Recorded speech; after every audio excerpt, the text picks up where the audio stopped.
Hi guys, so today we're going to be doing this look. This is a mermaid look, and I wanted to look like a mermaid, and I thought that it would be so cute to make like a kawaii cute mermaid. So we drew in some really pretty fish scales, and she's like a pixie slash mermaid slash kawaii character, and we did big lips and a lot of detailing on the eyes. If you guys want to know how we did this look, go ahead and keep on watching.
Alright guys, so this is the finished look. Sana, what do you think?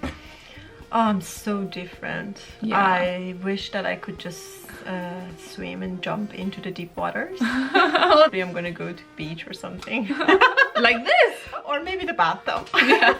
Thank you so much for watching. I hope you guys enjoyed this video. If you guys want to see the pictures of this beautiful kawaii pixie pastel goddess look, then go ahead and follow us on Instagram. I'm gonna link Sana's Instagram and all her YouTube channels down below. Thank you guys so much for watching. Bye!